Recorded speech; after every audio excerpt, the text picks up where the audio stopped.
আমাদের দল থেকে প্রথমে কয়েকটি জায়গা খালি রাখা হয়েছিল। তার পরবর্তী সময়ে আমরা যারা নির্বাচনে প্রতিদ্বন্দ্বিতা করে বিজয়ী হওয়ার সম্ভাবনা আছে এরকম কয়েকজনকেই তারা ছাড় দেওয়ার ব্যাপারে ইতিমধ্যে সিদ্ধান্ত গ্রহণ করেছেন। তো আমার যিনি সভাপতি কর্নেল অলি আহমেদ বীর বিক্রম, তার সাথে আমার আলোচনার পরে তিনি বলেন যে না, আমরা এত কম সংখ্যক ছাড় দেওয়া জায়গাতে তাদের সাথে একসাথে বসে আমরা নির্বাচনে প্রতিদ্বন্দ্বিতা করব না, একসাথে থেকে নির্বাচনে প্রতিদ্বন্দ্বিতা করব না। তো আমি তার সাথে দ্বিমত প্রকাশ করেছি যে আমরা যুগপৎ আন্দোলনে ছিলাম এবং যারা যেখানে যোগ্য প্রার্থী আছে সেই বিবেচনায় তারা আমাদেরকে ছাড় দিবে, ওইটার সাথে তার সাথে আমি একমত। কিন্তু তিনি আমার সাথে একমত পোষণ করেন নাই।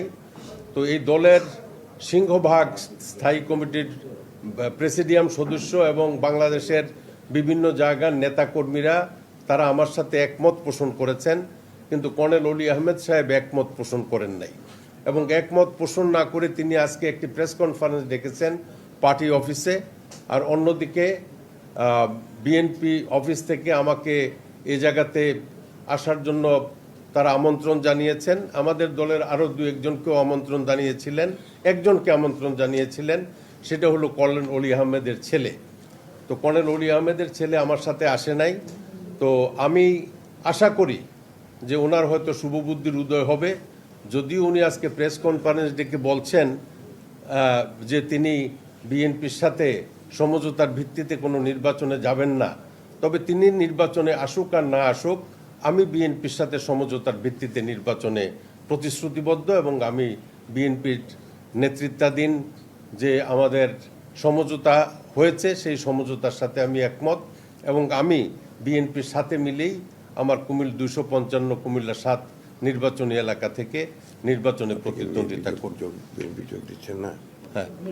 তারপরে এখন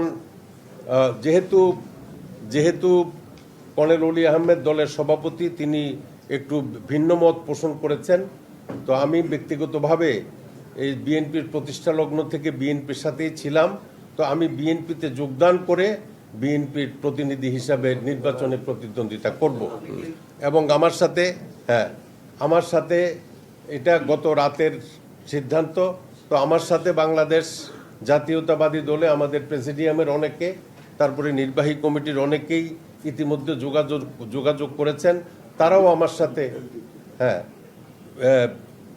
আমার সাথে যোগাযোগ করেছেন যে লিবারেল ডেমোক্রেটিক পার্টির কোনো নির্বাহী কমিটির সিদ্ধান্ত ছাড়া কর্নেল অলি সাহেব বিএনপির সাথে ডিসঅ্যাসোসিয়েট করার যে সিদ্ধান্ত নিয়েছেন, এই সিদ্ধান্তের সাথে এলডিপির প্রেসিডিয়ামের অনেকেই তার সিদ্ধান্তের সাথে একমত নন এবং আমি তাদের সাথে আলোচনা করে বিএনপিতে যোগদান করার ব্যাপারে সিদ্ধান্ত নিয়েছি। এবং আজ থেকেই সারা বাংলাদেশের বিভিন্ন জায়গায় যারা এলডিপির কমিটিতে আছেন, নির্বাহী কমিটি প্রেসিডিয়াম, তারাও বিএনপিতে যোগদান করে আগামী নির্বাচনে বিএনপির প্রার্থীদের পক্ষে বিভিন্ন জায়গাতে কার্যক্রম চালিয়ে যাবেন। আমিও ব্যক্তিগতভাবে বিএনপিতে যোগদান করার সিদ্ধান্ত নিয়েছি বিএনপির প্রার্থী হিসাবে নির্বাচন। জি, আমি পদত্যাগপত্র পাঠিয়ে দিয়েছি কর্নেল অলিকে। আমরা বিএনপির পক্ষ থেকে, বাংলাদেশ জাতীয় দলের পক্ষ থেকে তাকে বিএনপিতে গ্রহণ করে নিচ্ছি।